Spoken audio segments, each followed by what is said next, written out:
Wow, amazing. Hi, I'm Yuval again, and today we're gonna make an apple turnover. And basically it's puff pastry which you put inside some really nice caramelized apples. If you didn't see how to make your perfect puff pastry with your perfect layerings, check this link out first so you know how to make this. Once you have the dough, it's really simple. First, I have some apples here, and this is a Granny Smith kind of apple. It's a bit sour. That's great. That's what I want, and I'm really gonna sugar it a lot. A bit of sugar and a bit of cinnamon. I put it on high heat and just let it kind of boil. And the reason I want so much sugar inside here is I want to caramelize it. Okay, so our apples are ready. You can see it's nice and softened. It's not caramelized, but this is exactly what I want. They have become somewhat of a candy, all right? We're going to use this sticky sugary fluid to brush our pastries later. It's going to give it a beautiful shine. It's not just sugar water, it's sugar water and the pectin from the apple, so it makes it extra thick and extra shiny, right? Okay, so our apple filling has been cooled down. It's really nice and kind of caramelized. And what I want to do before I put it in my pastry, I want to give it a small blend, right? So when you eat the pastry, you won't have apples falling off of it. So I'm gonna have a little apple puree sticking everything together, right? So just a small blend. That's it. That's it. Just a small blend. Okay, so my dough has rested for about half an hour after it's been folded, and again I give it a total of 4 single folds with a rest between each 2 folds, right? And now I'm gonna open it to its final form. So let it rest for about 5 minutes outside so the butter will kind of soften a bit.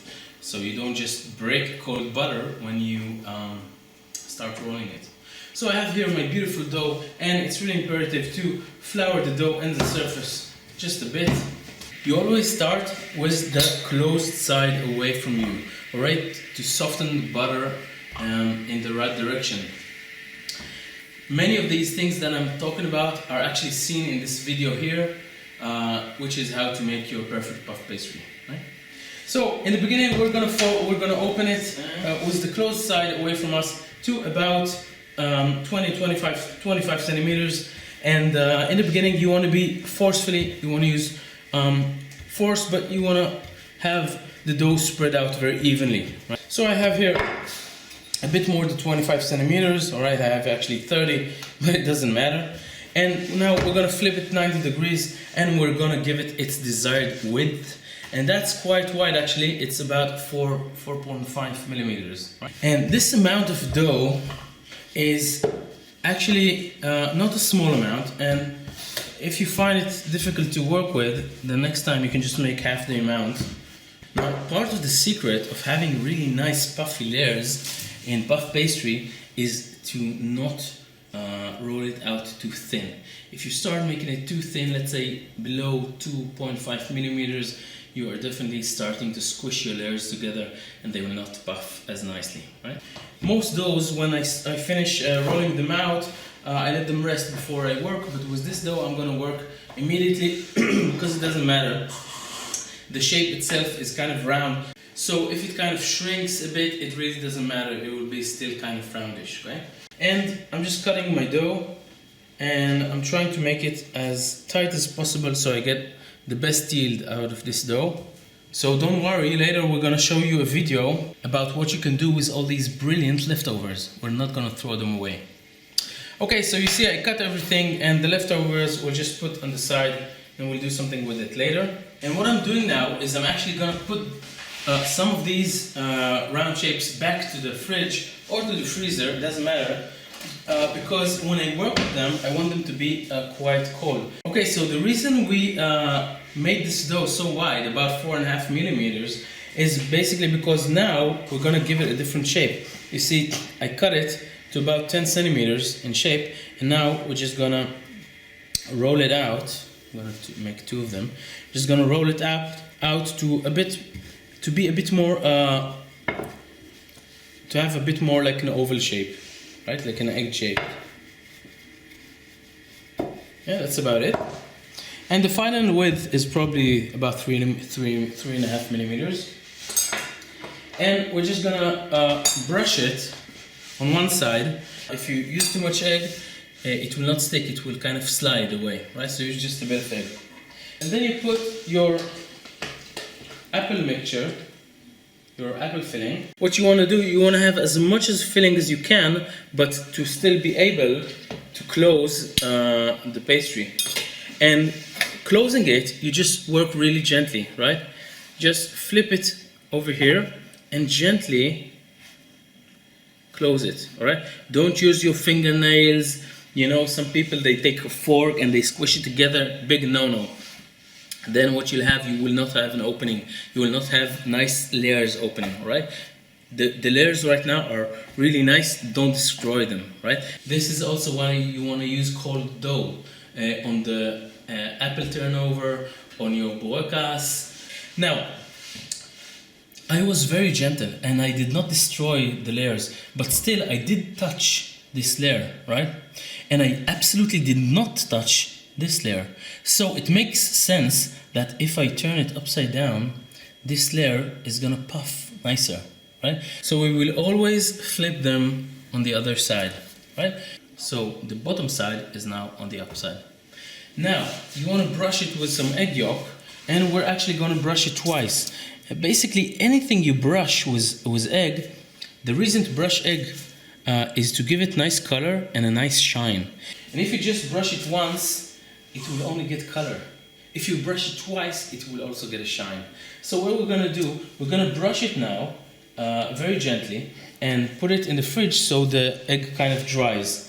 After, let's say 5 minutes, we're gonna brush it again and also do something to it.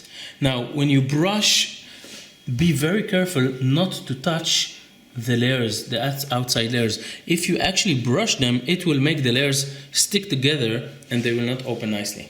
So after these have been egg washed, we're gonna put them in the freezer. Not only for the egg to kind of set so we can put another layer of egg, but mainly because we're gonna soon make a really nice cut in the dough itself and you need it to be almost frozen. Okay, so our apple chasson has been in the freezer and it's quite cold now. It's like really stiff, okay? And what we do now is first we egg brush it again. Very important, do not touch the layers themselves. Do not touch the side of the dough, right? And now what we're doing is the magical part. We're gonna make a slit. We're gonna basically paint a drawing on the dough itself. And when we do it, you see, it's gonna open really beautifully. Now, obviously, I'm not slitting all through the dough, right? I wanna get about to half the dough in width. So be quite careful.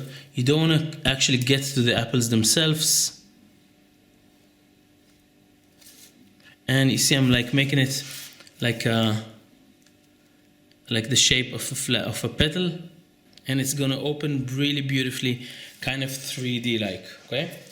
So you wanna bake it on 180 degrees Celsius, but you always wanna put your oven as maximum as possible. For example, I have here my oven on 260 degrees. When I put it inside, automatically I take it down to 180, and it's gonna be ready about after 20-22 minutes.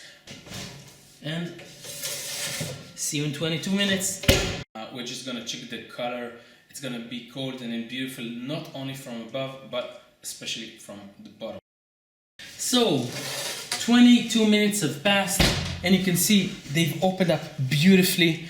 We're gonna brush them now with some more glazing, and you can also see the bottom is really, really nicely baked, so that's quite enough. And immediately while they're hot, if you remember, we have our beautiful sugar, which we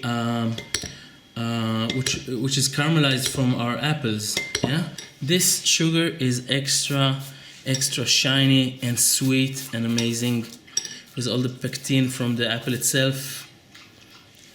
And look how beautifully it's opened, and the layers are really, really nice. Just the way I wanted it, and it's too bad you can't smell it. Oh my god. Check it out, really nice puffy layers, so flaky. You can see the aerated parts over here, and the apple doesn't fall at all because we blended it just a bit. And you know, I gotta taste it. This is my favorite part of the video. So I'm gonna take it from the side.